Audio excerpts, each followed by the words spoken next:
he's probably thinking, well, I did the right thing again, and then gets thrown into prison.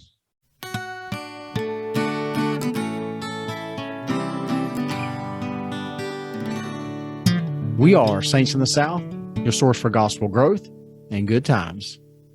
All right, welcome everyone. Episode 111. Today we are in Genesis, chapters 37 through 41, and the title is "The Lord Was with Joseph."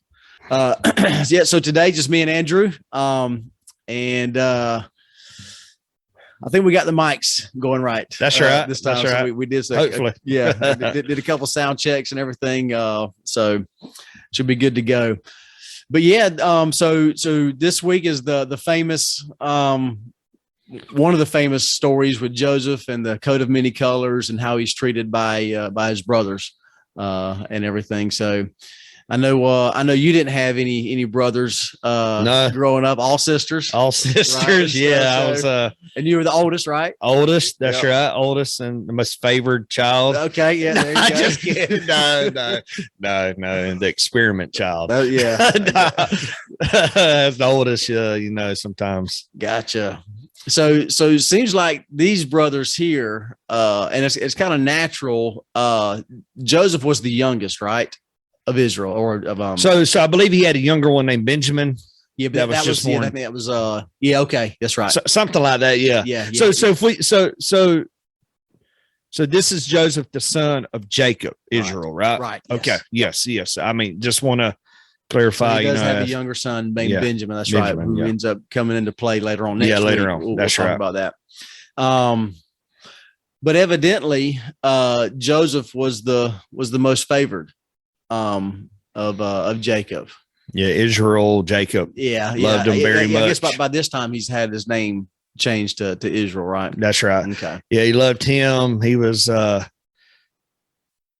trustworthy, a nice young man. Right. Had dreams, right? And Israel, Jacob would tell him that these dreams came from God, right? Right. Yeah. So. Yeah, I'm trying to wonder why he was more favored than the other sons. I don't know. He probably listened to his dad. he was the most obedient. Right? Yeah, he was like good old boy. Just listen to his dad. I don't. Well, he just he was favored, and for that reason, his dad gave him the coat of many colors, right? Right. Which is interesting, very interesting. The coat of many colors. Where did it come from? Right. Got any background on that? I don't. Do you? Where's Marcus at? Yeah. What's up, Marcus? What's up? No, it seems like, though, I mean, just kind of thinking back then, right? You probably didn't have a whole lot of dyes, and things like that, like we do today. I mean, we got, multiple colors on and things like that. So I think things of color back then, maybe they didn't come by as often or as frequent as they do now. Yeah. Makes sense. So I think having a coat of many colors was evidently a pretty big deal. Yeah. It must have meant something, from what I've read from multiple sources, it could, some believe it could have been passed on from Adam. Okay. Through the flood. And that it evidently meant something, because even in the Book of Mormon times, you had old Captain Moroni, who said, in Alma, I believe in Alma 42, right? But it must have meant something because even the great, we all remember Captain Moroni, when he was trying to rouse his brethren up to fight and defend themselves from the old Lamanites and all. He reminded them their link to Joseph. Okay. And reminded them Joseph of Egypt. And in Alma 42 it says, in Alma 46 it says, "Behold, we are a remnant of the seed of Jacob. Yea, we are a remnant of the seed of Joseph, whose coat was rent by his brethren into many pieces. Yea, let us preserve our liberty as a remnant of Joseph. Yea, let us remember the words of Jacob before his death, For behold, he saw that part of the remnant of the coat of Joseph was preserved and had not decayed. And it goes on to say more, at the end, even as the remnant of his garment. Wow. Why is that sounding so brand new to me? Like, I don't know if obviously I've read that. Yeah. And we've all read it many times, but it's never really just kind of jumped out to me. Yeah. Same here. We've all read the Book of Mormon many times, or many parts of it, right, at least. And, we're probably so concentrating on the Catna Moroni hymn and, right. But, and, the garment of Jacob, or the coat of Jacob or Joseph, Yeah. But evidently, it meant something, had a value, for it to be given to his favored son. Right. And evidently that was kind of the straw that broke the camel's back, so to speak, for the other brothers. I mean, they were obviously they were jealous of that favoritism, that love that Israel showed to Joseph. And then whenever he received the coat of many colors, then it was like, okay, I'm done with this. Yeah. Because what happened? He wore it. Yeah, he wore it everywhere. Yeah, he wore it, and then what is his daddy told him, hey, to go find his brothers. Right. And when they found him, he had that coat. That's right. He had that coat. He come prancing in, And there's no telling what they were probably thinking, you know. And if that's supposed to be my coat, that's right. Yeah, absolutely. And if I read it correctly, the way I interpreted whenever he found them, I think it sounded like they were off where they weren't supposed to be. Like they had their responsibilities and everything, but they had kind of set that to the side for a little bit and were off doing something else. That's kind of the way I interpreted it as I was reading it. Yeah. They were off, in Dothan or something. Yeah. Somewhere. Right. And, so Joseph finds them wearing his coat. And again, no telling what they were thinking. Man, that I was supposed to inherit that. I don't know. But it evidently meant something. Right. Meant something. And what they do, they tie him up. Yep. Tie him up. Yeah. Let me see. Do you know the names? I'm going names of the brothers. Well, just the specific ones, like the first one that kind of suggested. Let me see if I can find that real quick. You had Reuben. Well, Reuben kind of told him not to kill him. Yes, yeah. Yeah. So you pulling up the names there. Yeah, here we go. So as you pulling them up, so Jacob tells his son Joseph to go, hey, go find your brothers. And again, before that, Joseph has had two dreams, and Israel told his son that, hey, those came from God and meant something. Yeah, that's right. Yeah. The dreams that he was having about his brothers kind of bowing to him. So that probably didn't go too well. No, absolutely not. It probably didn't go too well. But and Israel himself was kind of taken back a little bit. It seemed like, but he was more accepting of the dream, and like you said, it said, hey, that's come from the Lord. We don't necessarily know what it means right now, but it does come from the Lord. Reuben is the one that said, hey, let's don't kill him. Yeah, they were going to kill. Yeah, they tied him up, so they threw him like in a pit, maybe like what some might think of, like maybe a deep well or something. Right. Like a deep well. They threw him in the pit. Then a group of people. Mennonites, I see, passed by Mennonites, merchantmen, and they drew and lifted up Joseph out of the pit and sold Joseph to the Ishmaelites for 20 pieces of silver. So back then, those 20, as I was researching this, it wasn't like they made a lot of money off of them. It was kind of, hey, I'll sell you for whatever's kind of below, of value or less. It wasn't during that time to say 20 silver. What was it? 20 silver? Yeah, 20 pieces of silver. 20 pieces of silver. It wasn't like, oh man, they just made tons of money. It was just like, kind of like, hey, I think that's like they got a deal. It's almost like was that the price of a slave?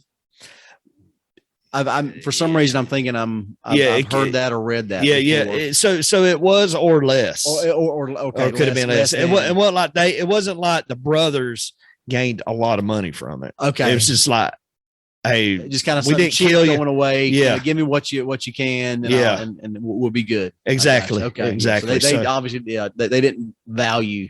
They didn't value their brother. That's right. And, they didn't value their brother. And, you know, throughout, I'll go ahead and tell you one of the big things that I really learned from Joseph, as we're reading these chapters and learning, is how when you do the right thing, you don't instantly get blessed instantly. You know, right. You know, he was being obedient to his dad. His dad said, "Hey, please go find your brothers." And he was doing the right thing, but as an obedient child, listening, and he did it. And what happened?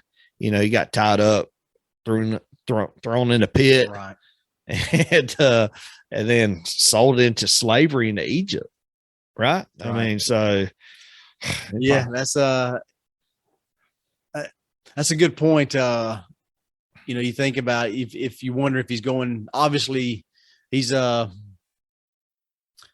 we know how old he was about this time? I mean, I'm thinking kind of an older teenager. Yeah. I don't know if it says, I don't know, but I'm thinking the year 17 years old or something. He may have been, anyway, I don't know. But what I was going to bring up was, you think about him what's going through his mind, like, man, if dad hadn't sent me out here to find my brothers, this had never happened. I mean, I got the coat of many colors. I should be good to go. You know what I mean? But obstacles, everyone goes over them, Right. So I would get sold to Egypt. Yep. Potiphar, how you say his name? Potiphar. Yep. Yeah. Really liked him. Yeah. Yeah. I mean, he was like a really good slave. I mean, like, he was super smart. I think they were impressed with his skills, talents, work ethic, obedience Yeah. level.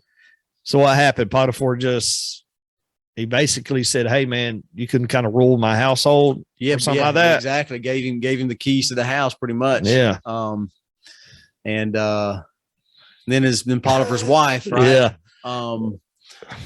Try to hook up with him, basically. Try to take advantage of the situation. Yeah. And him doing the right thing again. Because, it probably could have been easily covered up. Right. The temptation was real. He could have covered it up, and no one probably could have never known. Right. Yeah. The opportunity was there for him. Yeah. But he did the right thing. And what happened? He went at something. Was she was trying to tempt him? Basically, she's making a pass at him again. And then evidently he gets close enough. They're in arm's reach of each other. And so she reaches up and grabs his garment or whatever. Yeah. And so he decides to take off. Yeah. Evidently she moves. She goes in for a move. Right? Yeah. And the thing is, this wasn't a one-day thing. She was tempting him for weeks, repeatedly. Yeah. Repeatedly, she was tempting him. And I guess this one day she grabbed his garment. Yeah. He takes off. And then she was embarrassed. She takes advantage of that. Yeah, exactly. Yeah. That's what I think. It's basically embarrassed that she's being turned down again. Yeah. From this slave, and she's like, well, he's not going to get away with that. Yeah. And so then he gets thrown back in prison, right? Right. And I can imagine. He's probably thinking, well, I did the right thing again, and then gets thrown into prison. 2 days. He's probably thinking, well, the Lord's going to save me, 2 weeks, 2 months. Man, I did the right thing. Why am I down here in prison? Right. And it wasn't until 2 years later, right? After 2 years. And what was it? He was, overheard some dreams. What was it? The butler and the baker? Butler and the baker. Yeah. Yeah. Butler and baker. Yeah. Yeah. I think the 2 years, I think the butler and baker come in there fairly soon after him. And then they have their dreams, interprets them correctly. Yeah. And because those things come to pass. And he says, don't forget about me. Yeah. He told the butler, yeah. Don't forget about me. Tell them where these interpretations come from. That's right. Yeah. The baker didn't like what he heard, though. That's right. Yeah. He ended up Butler got his freedom, right? And the baker said, well, it was going to be hung 3 days or so. Right. head cut off. Yeah. Somebody had, and both of them ended up happening. Right. Yeah. Yeah, that's right. Yeah. And then 2 years goes by. That's right. With no mention of it. But then Potiphar begins to have was it Potiphar or the next guy up? Who ends up having I think it's not Potiphar, but the Pharaoh, yeah. Because he first starts working out for Potiphar, right? Yeah. And then with the advancement of the wife and everything, gets put in prison. And now the Pharaoh, begins the head honcho. This is the big dude. Yeah, the big dude. And so 2 years later, the Pharaoh has some dreams, and old Butler remembers old Joseph. He can't. 2 years later, and man, Joseph, man, like I say, he's doing the right thing. And I'm thinking, my goodness, I mean, I guess, I mean, I'm sure he is. Absolutely. Yeah. And so old Butler remembers old Joseph, and Joseph, the Pharaoh requests Joseph to appear, right, and try to interpret his dream, and the Pharaoh loved it. Yeah, the Pharaoh had 2 dreams, and they meant the same. 7 years of what was it? 7 years of plenty, then 7 years of famine. Yeah, that's what the interpretation was. And the corn. Yeah, that's right. The corn leaves being upright, and then being some of the cows. Over. Some of the cows also be something. But yeah, old Pharaoh evidently was impressed by the interpretation of what Joseph gave him, and said, "Hey man, you're second in charge now, right?" It's just like that, right? Exactly, absolutely. He ends up giving him a ring. Basically a ring that signifies his seniority level, and basically all decisions that are made by him. Pharaoh basically sits back and does his thing while Joseph is basically running Egypt. So he's going around making sure there's plenty getting ready for the 7-year. That's right. Preparing drought. Preparing for the famine. That's right. This going to come. Which is another good topic for today. We know that the prophets have over the years have told us, and it seems like not as much anymore. Right. So I mean, are they just tired of telling us, or are they or something? I don't know. Yeah, it's good. Good question. I do hear more now being spiritually prepared. That's right. I do hear that more. But I don't know. It's a good question. I know people. I don't know them personally. I know one person personally, but they were very grateful that they had food when food ran out. Gotcha. So. Yeah. And so when talking about food running out, it doesn't have to be a big worldwide event or anything like that. It can be a personal event. You lose your job, husband, wife don't have work, struggling to find work. And so if you've got the food, the savings and things like that, then that can help sustain you versus immediately having to go and ask for help. Living day by day. Members from the church and charities and things like that, which is fine and good. That's why we have those things, and it's good to be able to help people. But it's also really good to be self-sustaining as much as possible and for as long as possible. For sure, being self-reliant. That's right. We might not have that 7-year famine like they did, but it might be 7 months without work, 7 weeks. Exactly.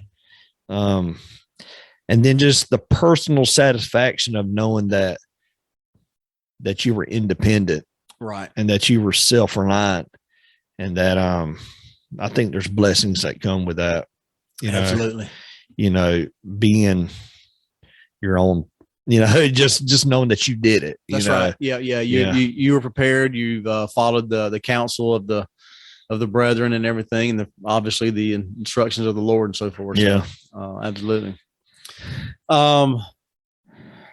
So basically Joseph, and I think that's the way this ends. Joseph ends up getting married. Yeah. And he marries I don't know. I can't remember. Asenath, Asenath. Oh, okay. Yeah. Asenath. Yeah. And they have 2 kids, Manasseh and Ephraim. Manasseh and Ephraim. And talk about patriarchal blessings, right? And the blessings that these 2 sons end up getting later on, that we'll talk about later on. But most of the people over here either come from Manasseh or Ephraim. So I know Joseph in the Old Testament could be called the Christ or whatever. What I'm getting to is Jesus and Joseph both recorded wept. You know, they both wept. Right. Joseph and Jesus did the right things, were ridiculed, but yet ridiculed and was torn down. And as Joseph did the right thing, had obstacles to go over. He eventually saved his family. You know, we'll learn next in the Come Follow Me. He ended up, they were starving and they ended up coming and he saved his family. Right. And as Jesus was ridiculed and made fun of and did the right thing always, he still was crucified. But because of his crucifixion, he did save all humankind, you know. So I was reminded, the scripture that come to me as I was learning about this was the famous old Elder Jeffrey R. Holland. You know, some blessing, the quote from him, the apostle Elder Jeffrey R. Holland said, some blessings come soon, some come late, and some don't come until heaven. But for those who embrace the gospel of Jesus Christ, they will come. Yeah. I love that. I love that quote from him that he gave at General Conference a while back. That's one of those talks that you don't forget. Yeah. And especially that specific quote. For sure. I remember whenever he gave that one, and that was, yeah, me too. Very, very powerful. And again, I mean, Joseph and Jesus did the right things. Right. They both did it, but yet they were made fun of and had their trials and obstacles, but never gave up. Right. Never gave up.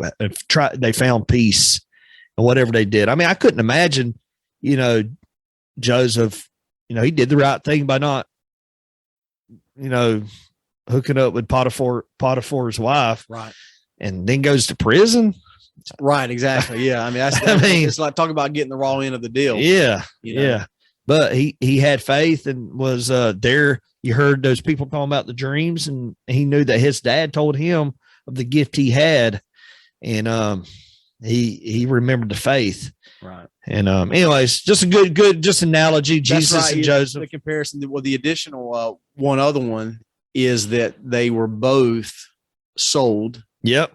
By those that were closest to them. That's right. Yeah. Sold as a, you know, because we know that Judas sold Jesus for 30 pieces of silver. Yep, that's right. And then Joseph obviously was sold for the 20 pieces of silver. Yeah, a lot of similarities. The brethren hated both Jesus and Joseph. Right. Yeah.